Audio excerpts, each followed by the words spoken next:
Not doing an intro, so let's get started. Evidence that our universe might exist inside a black hole? What's up with that? Well, let's back up for a moment, okay? And put some base information on the table.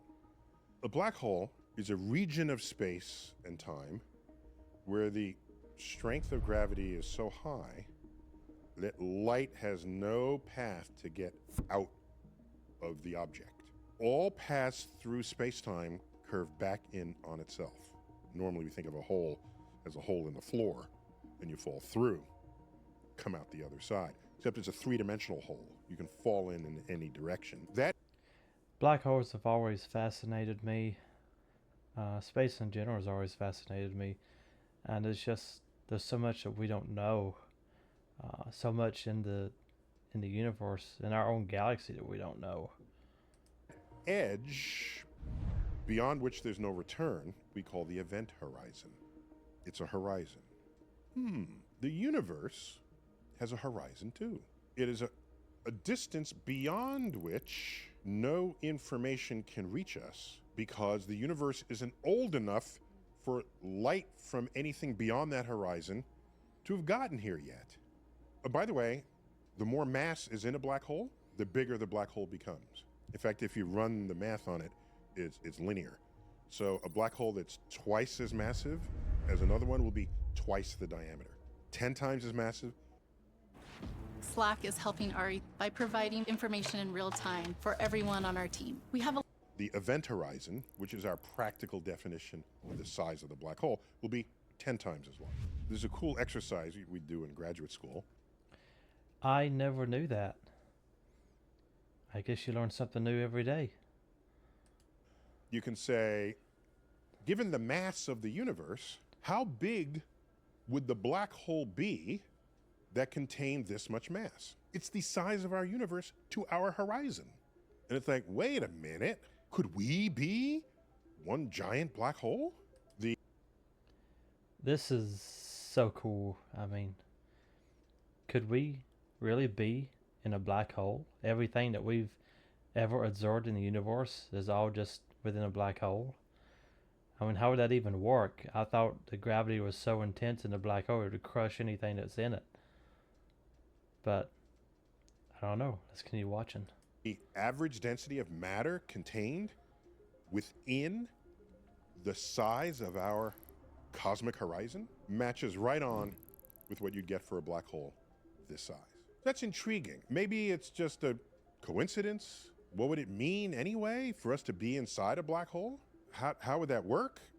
Well, it turns out if you run the mathematics of Einstein's general theory of relativity into a black hole, it turns out a whole new space-time opens up on the other side. And you look behind you and the entire future history of the universe unfolds relative to your time frame. And so the universe you came from basically ends and a whole new universe opens up in front of you. Are we that universe that... That is some trippy information. Uh, it's hard to believe that people can wrap their minds around stuff like this. It's just almost science fiction. opened up in front of us? Okay, these are mind-bending questions. Well, there's recent research published that suggests that the contents of our universe has sort of a net rotation to it. Well, that'd be kind of weird. So in this study, it observed several hundred galaxies from the best observing directions you can come up with, which is above and below the plane of our Milky Way. And it noticed a net rotation of spiral galaxies in one direction versus the other. So if you look at spiral galaxies, if half of them sort of rotate like that and the other half rotate the opposite way, then they kind of cancel. But if most of them are rotating in the same sense, in the same direction, then that could hint that there's a net angular momentum of the entire universe. So what did they find? That 2/3 of the spiral galaxies measured rotated in the opposite direction as the Milky Way. So 2/3 is not 100%, but it's certainly more than half. We expect this to just be random. Normally in our lives, we think of something that rotates because some other force set it into motion to do so. And we look in the universe and everything is rotating, and then you ask, what force is making that happen? Turns out, all of our evidence suggests that when you make a galaxy or a star system or a star or a planet, there's some gas cloud that started it. If the gas cloud... It's strange to think that all the planets in our solar system potentially started out as just gas clouds, and over time they just condensed together to form planets. cloud has any motion at all, the tiniest amount. As it collapses, its rotation will speed up.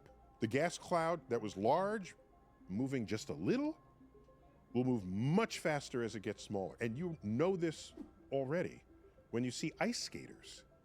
When an ice skater... That's very true. When the ice skater makes their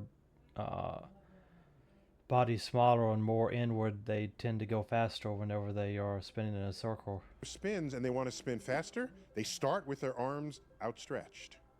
And they have a certain rotation speed by virtue of that.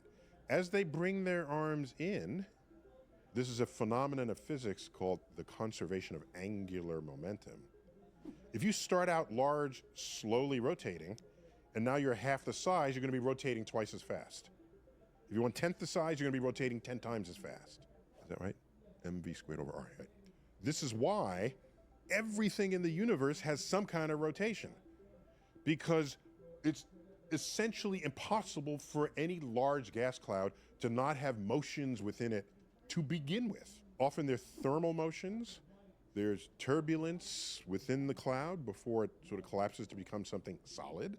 Because of the turbulence within the clouds, there's no reason to think they would align with each other. They're each independent entities, so that when they collapse and the final product is spinning, there's no reason to think that the spin of this object is going to match up with the spin of an object over here.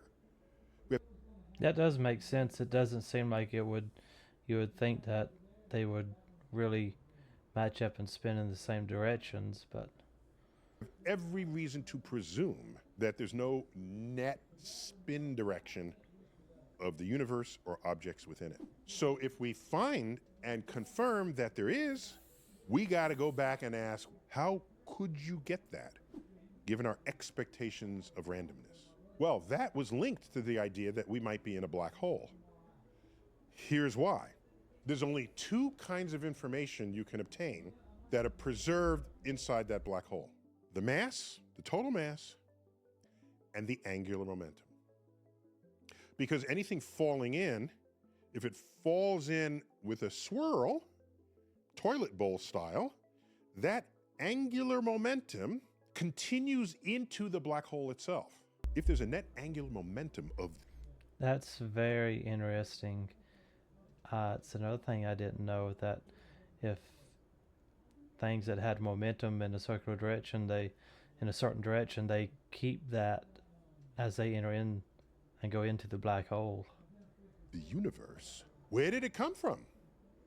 It's not obvious that would come from a Big Bang, which is an explosion in all directions statistically evenly. What could it be? Could we be a black hole with a net angular momentum of stuff that spiraled into us? So that's where the black hole connects back to whether the universe is rotating. So I look forward to seeing whether This kind of stuff can really, really give you a headache if you think about it too much. this result is confirmed or falsified.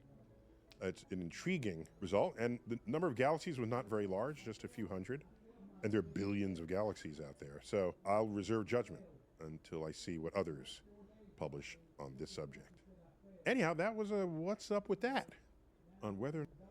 Well, that was very interesting and very informative. I had no idea that that theory even existed, but I guess someday maybe we'll find out. Leave comments down in the comment section on videos if you'd like me to react to anything